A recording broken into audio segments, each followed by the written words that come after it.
자, 일단 홍보성 키워드라는 게 있어요. 그래서 키워드 종류들을 우리가 알아야 우리가 나중에 이제 포스팅을 하시든 아니면은 페이스북이나 인스타그램에 광고를 내실 때도 어찌됐건 간에 해시태그가 키워드죠. 그쵸? 그래서 키워드를 아셔야 내가 원하는 그런 해시태그로 홍보를 할 수가 있기 때문에 어떤 키워드를 걸어서 홍보할지 그런 것들을 생각을 해 두셔야 되는데요. 일단 홍보성 키워드는 매출 키워드라고 할 수가 있습니다. 요거는 네이버가 광고 수익으로 사실 벌어들이는 기업이거든요.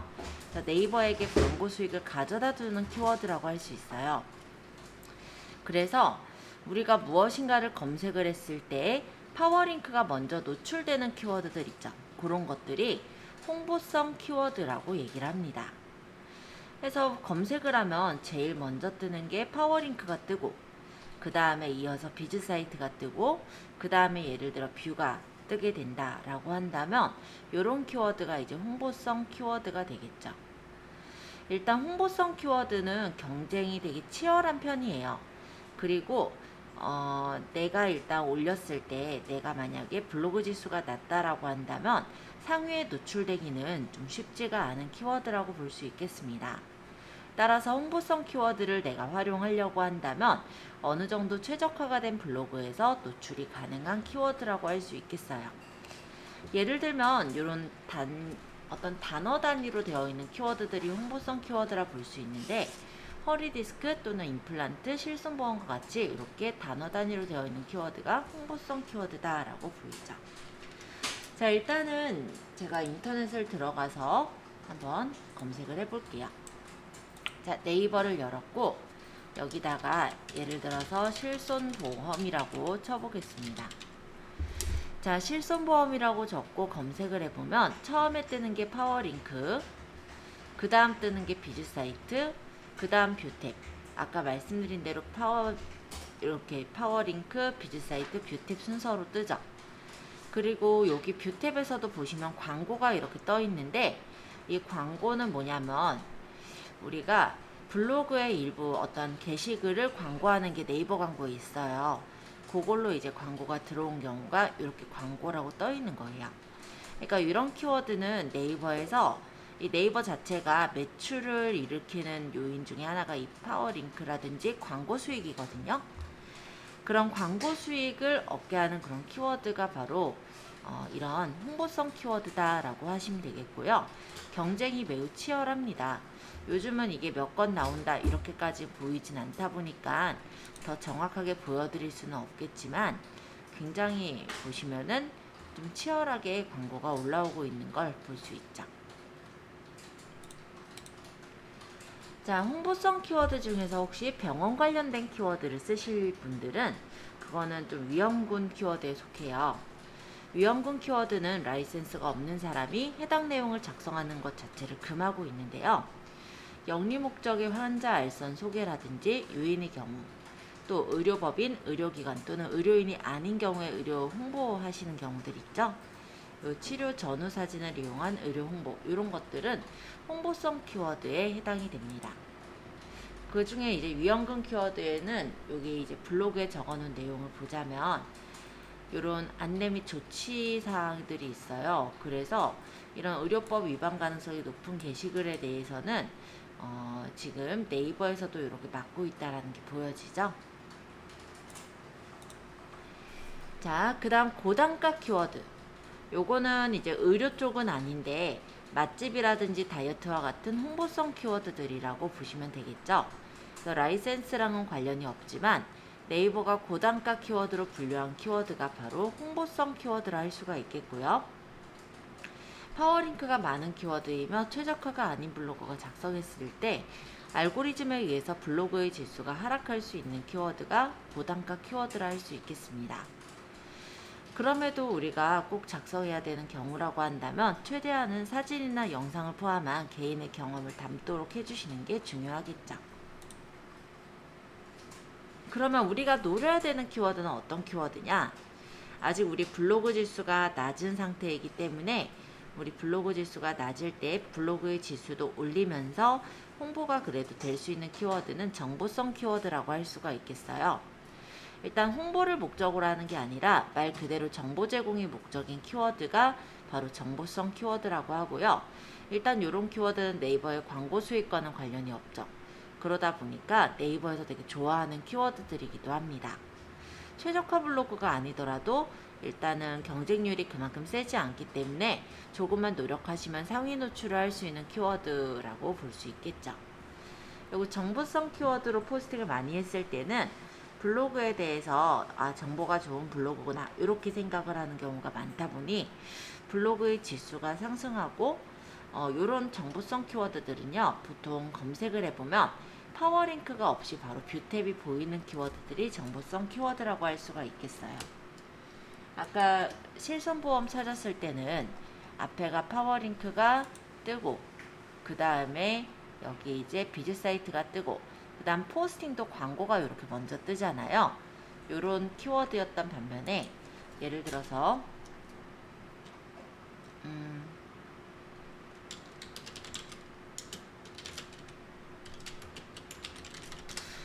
예를 들어 이런 키워드를 제가 검색을 해보면 파워링크나 뷰탭은 뜨지 않고 파워링크나 비즈 사이트는 뜨지 않고 바로 뷰탭부터 보이죠. 이 뷰탭이 블로그랑 카페 그리고 포스트를 섞어 놓은 게 바로 뷰탭이거든요. 그리고 요 안에도 보시면 광고가 뜨지 않죠. 그쵸? 그리고 보시면은 7월 21일, 8월 3일, 10월 17일, 6월 1일 일단은 올린 포스팅도 너무 날짜가 바로바로가 아니라 약간씩 좀 텀이 있어요. 그쵸? 그 얘기는 뭐냐면 아무래도 경쟁이 그만큼까지 치열하지 않다 보니 내가 올렸을 때 그래도 앞에 뜰 확률도 굉장히 높아지더라 라고 볼 수가 있겠습니다. 자, 이번에는 네이버의 알고리즘 로직에 대해서 좀 설명을 드려볼 건데요. 자, 첫 번째 네이버 검색 엔진의 로직은 리브라라는 엔진이 있었어요. 검색 엔진, 우리가 일반적으로 네이버에다가 포스팅을 올렸을 때요.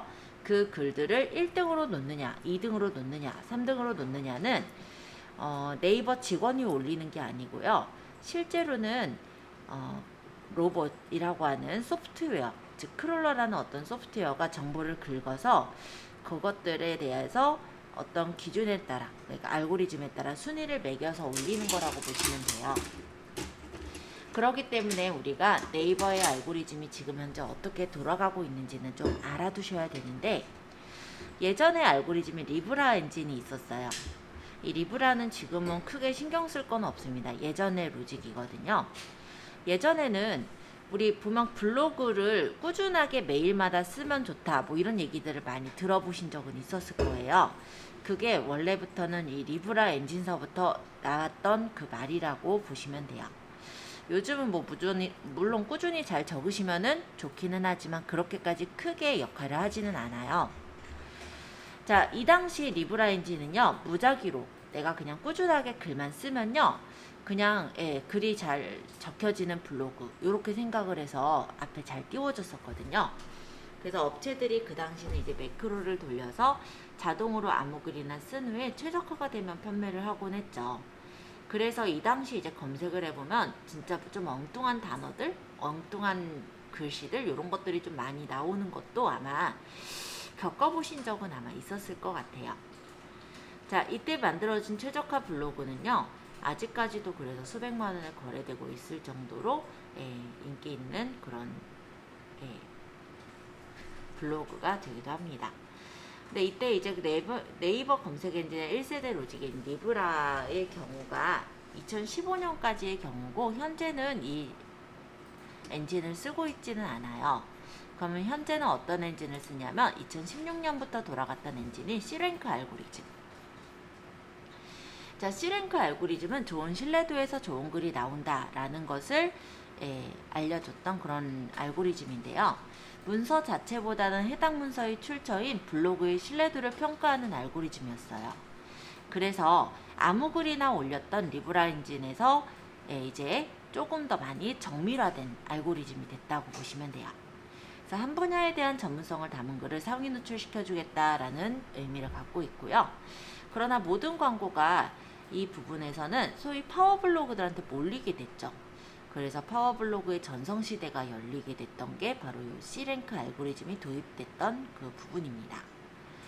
일단 이 C랭크 알고리즘은 어떤 한 분야에 대해서 파고들었다라고 했을 때 일단 신뢰도가 있다라고 평가를 했거든요.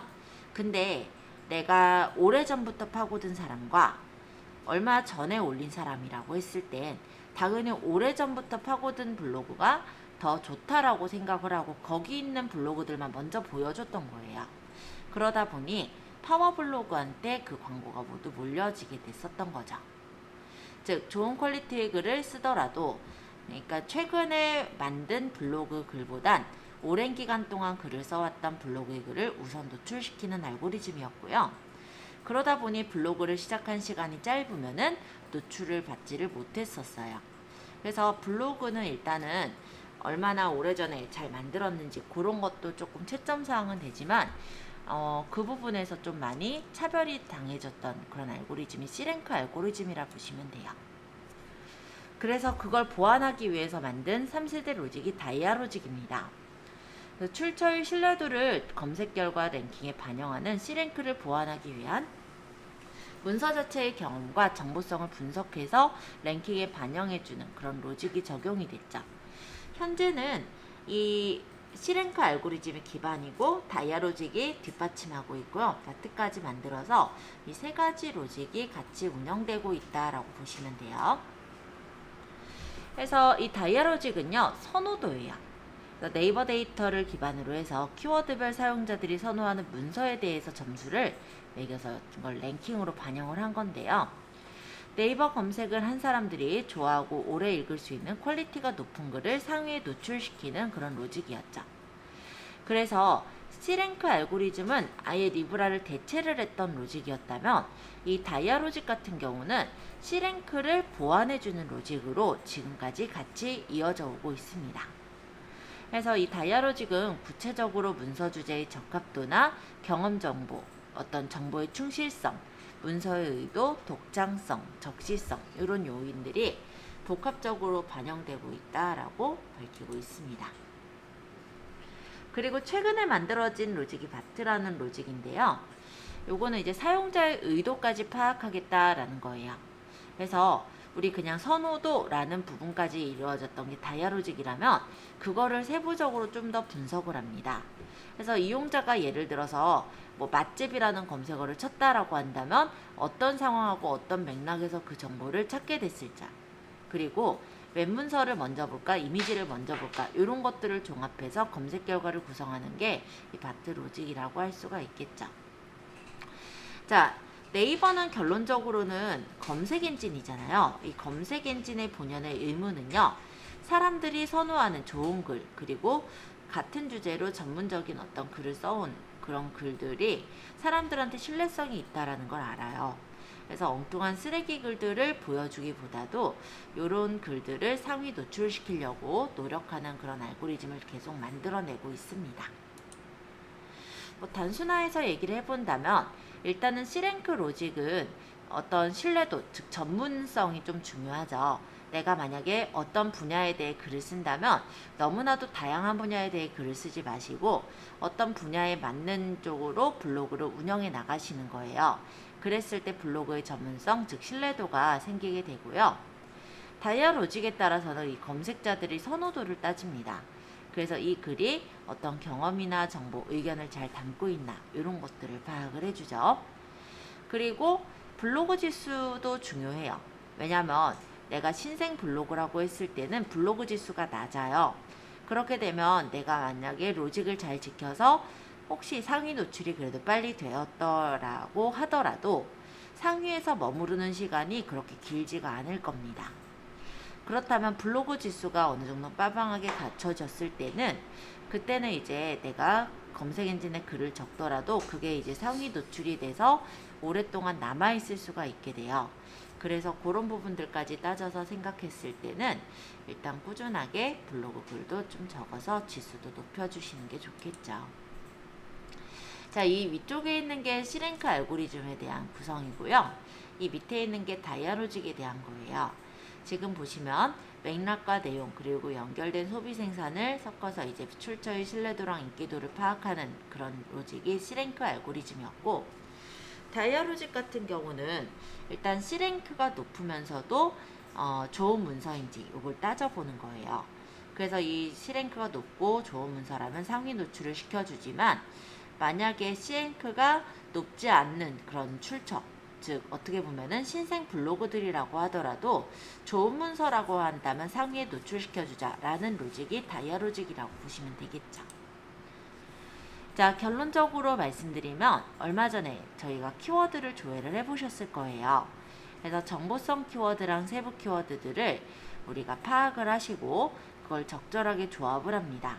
그래서 검색자들이 선호할 만한 경험이나 정보, 의견 등을 글에 잘 녹여내면은 그래도 우리가 좋은 어떤 블로그 포스팅을 쓸 수 있게 돼요. 결국적으로는 키워드를 제대로 구사를 할 수 있는 것이 상위 노출 전략의 핵심이라고 할 수가 있겠죠.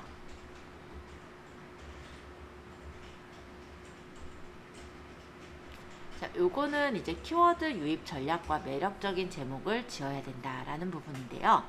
일단은 검색 로직에 따라서 키워드가 잘 들어가 있고 로직을 잘 지킨 글들이 상위에 뜨는 건 맞습니다. 근데 상위에 떠 있는 건 이제 유입을 잘 시킬 수 있는 어떤 요인이 될 수는 있지만 그것이 무조건적이진 않아요. 일단은 상위에 떠 있더라도 우리가 먼저 보게 되는 건 무엇이냐면, 상위에 있는 것부터 무조건 보는 게 아니라 제목글을 보고 거기서 이제 관심이 간다면 눌러보게 되잖아요. 그러다 보니까 유입을 시키기 위해서는 제목도 좀 잘 지어주실 필요가 있어요. 그러니까 키워드가 포함이 돼야 되는 건 당연한 거고, 제목도 사람들이 봤을 때 눈길을 끌 수 있도록 지어주시는 게 좋습니다. 그래야 검색자들의 관심을 끌어서 클릭을 유도할 수 있게 되겠죠. 근데 이 글이 너무 길어지면은 글이 점점점으로 줄여져서 안 보이게 되기 때문에 가급적이면 제목은 2줄을 넘지 않도록 그렇게 만들어 주시면 좋겠습니다. 아까도 얘기했듯이 제목에는 키워드가 들어가야 되는데요. 키워드가 예를 들어서 예를 들어 국어과외, 영어과외, 수학과외, 사탐과외, 수능과외 이런 식으로 과외라는 예를 들어 키워드를 쓴다면 과외 한 제목에 그렇게 자꾸 키워드가 들어가면 안 되고요. 키워드를 넣는다라고 했을 때 반복이 되는 건 가급적이면 2번 이상은 반복되지 않도록 해주시는 게 좋아요. 제목 하나예요. 제목 내가 어떤 포스팅의 제목을 적는다라고 했을 때 그 안에다가 키워드를 우겨넣고 싶어서 그렇게 넣으시는 분들이 있어요. 예를 들어서 초등과외, 중등과외, 고등과외 이런 식으로. 그럼 과외라는 키워드가 반복되잖아요. 그렇죠? 그렇게 중복되는 게 2개 이상이면은 그렇게 좋진 않아요. 2개까지는 그래도 괜찮은데 3개 이상으로 넘어가지 않도록 하시는 게 좋을 것 같습니다. 자, 정보성 키워드의 조건. 일단 카테고리는 한정적으로 정해서 쓰시는 거예요. C랭크 알고리즘을 생각하시면 되겠는데, 네이버는 신뢰도, 즉 한 가지 주제를 꾸준히 다룬 블로그를 정확한 블로그로 생각을 해줍니다. 그래서 우리가 정보성 키워드라고 해서 아무거나 막 쓰게 된다면 잡블로그로 인식이 될 수가 있겠죠. 카테고리는 조금 한정적으로 내가 만약에 어떤 블로그를 운영할 것이다 라는 기획이 잡혀진다면 그 기획에 맞는 카테고리들을 활용해 주시면 좋을 것 같아요. 그리고 장기적으로 꾸준히 유입을 가져올 수 있는 키워드를 선정하시는데요. 아까 보여드렸던 홍보성 키워드는 되도록 피하고 위험군 키워드는 당연히 쓰지 않는 게 좋겠죠. 그리고 카테고리를 좁혀서 정보성 키워드를 공략합니다. 처음에는 검색량이 낮은 정보성 키워드를 공략을 해서 내 블로그의 지수를 높여주시는 거예요. 그리고 이제 블로그의 지수가 높아졌다. 그러니까 예를 들어 게임에서 랩업을 했다 라고 한다면 점차 어려운, 즉 검색량이 많은 그런 정보성 키워드를 공략을 해나가신다면 그만큼 블로그 포스팅을 하면서 내 블로그의 지수가 높아졌기 때문에 이런 검색량이 많은 정보성 키워드들에도 쉽게 앞쪽에 노출이 될 수 있게 될 거예요. 그리고 장기적으로는 꾸준한 유입을 돕는 키워드를 계속해서 쌓아가시는 게 좋겠죠. 자, 단일 키워드는 일종의 아까 보여드렸던 홍보성 키워드랑 좀 비슷하게 활용이 될 수 있는데요. 단어 하나로 이루어진 키워드입니다. 그래서 사람들이 사실 많이 검색하는 유형의 키워드이기도 해요. 그러다 보니 검색량은 엄청 많고 문서량은 그보다 훨씬 더 많은, 즉 경쟁이 엄청 치열한 키워드들이 단일 키워드라고 할 수 있죠. 그래서 만약에 내 블로그가 최적화 블로그가 아니라면 추천은 드리지 않는 키워드가 단일 키워드라고 할 수 있겠고요. 이러한 단일 키워드들은 홍보성 키워드인 경우가 많아요. 자, 그래서 우리가 처음에 생각하셔야 되는 건 이제 세부 키워드. 세부 키워드는 여러 단어를 조합한 키워드를 세부 키워드라고 하는데요. 단일 키워드 여러 개를 조합한 경우에는 이 단일 키워드에 적절한 형용사나 의성어, 의태어를 조합하는 경우, 이런 것들이 이제 세부 키워드가 되죠. 예를 들어 카카오톡 그리고 이모티콘 만들기, 이 두 단어를 같이 조합했다 하면은 이게 세부 키워드인 거예요. 그러면은 일단은 조회수 대비 문서수는 그렇게 많지 않은 키워드들이 나오게 되겠죠. 그랬을 때 이제 그런 키워드를 좀 공략을 하신다면 아무래도 많이 찾는 검색량은 좀 줄긴 하겠지만 그래도 그 안에서는 내 정보가 바로 쉽게 노출이 될 수가 있다 보니, 내 블로그에 어떤 포스팅이 쉽게 노출이 될 수 있다 보니 세부 키워드를 잘 파악하셔서 앞으로 포스팅을 좀 써주시면 좋을 것 같습니다. 자, 그 다음에 이거는 이제 블로그 차트란 데가 있어요. 그 블로그 차트에서 쓰는 용어인데요. 유효 키워드라는 게 있어요. 유효 키워드는 뭐냐면 내가 이제 블로그를 쓰다 보면은 어느 블로그 안에서 주로 쓰는 키워드가 있단 말이에요. 그 키워드가 그래도 상위 노출이 되는데 좀 많이 활성화가 된 키워드, 이런 것들이 이제 유효 키워드라고 보시면 돼요. 그래서 원래 이거는 검색한 사람들이 내 블로그에 유입되도록 하는 그런 키워드라고 하는데요. 블로그 차트에서는 이러한 유효 키워드를 기준해서 각 블로그의 상태 점검이랑 순위를 매기고 있죠. 그래서 실제 내 블로그에 유입되도록 하는 키워드를 유효 키워드라고 하고, 이러한 유효 키워드가 일부러 뭐 처음부터 유효 키워드를 만든다기보다도 계속해서 내가 같은 분야에 대해 글을 쓰다 보면은 유효 키워드가 점점점 아마 생길 거예요. 그렇게 해서 많아지면 많아질수록 방문자 수는 늘고 그리고 블로그의 지수도 높아지게 됩니다. 이거는 나중에 혹시 블로그 차트라고 사이트가 있어요. 물론 무료일 때 보여줄 수 있는 부분과 유료일 때 보여줄 수 있는 부분이 다르긴 한데요. 무료 회원으로 하더라도 내가 그 안에 이제 블로그의 주소를 넣고 검색을 해보면 내가 현재 블로그 같은 이제 카테고리 안에서 몇 등 정도 하고 있는 블로그인지, 블로그 지수가 어떻게 되는지, 유효 키워드는 몇 개까지 만들어졌는지, 이런 것들에 대한 정보를 무료로 볼 수가 있거든요. 그래서 가급적이면 한번 블로그 차트라는 사이트를 한번 가입을 해보시고 내 블로그를 넣어서 내 블로그에 현재 어느 정도까지 올라갔는지 그런 것들을 한번 보시고, 그 다음 이제 내가 블로그를 계속해서 꾸준하게 적다 보면 한 달이나 두 달 있다가 다시 한번 보았을 때 블로그 지수가 어느 정도 올라왔는지, 이런 것들을 보면 내가 블로그를 잘 키우고 있는지, 이런 것들을 한번 보시는 부분도 더 될 거고요. 블로그를 마냥 적기보다 어떻게 보면은 그런 성과 같은 것들을 확인하는 부분에서도 블로그 차트는 한번 가입해서 내 아이디, 그러니까 내 블로그 주소를 넣어서 검색해 보시면 좋지 않을까, 이런 생각입니다. 자, 상위 노출을 위한 키워드 전략인데요. 일단 홍보성 키워드나 단일 키워드는 가급적이면 지금은 사실 맞진 않아요. 내 블로그가 이제 최적화가 됐을 때 그때 이제 쓰시면 괜찮으실 것 같습니다. 정보성 키워드를 공략을 하되 가급적 세부 키워드를 좀 적절하게 이용을 해주세요. 어차피 세부 키워드가요, 키워드를 조합을 한 거란 말이에요. 그러면 그걸 올리는 게 단일 키워드에서도 당연히 검색이 돼요. 그렇기 때문에 어느 정도 이제 지수가 높아지게 되면 여기서도 이제 나오게 되겠죠. 그러니까 높은 키워드에서도 검색돼서 나오게 되겠죠.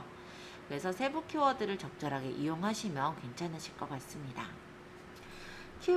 카테고리는 분산시키지 마시고 두세 개 정도로 집중을 해주시면은 알고리즘의 신뢰도를 쌓을 수 있고요.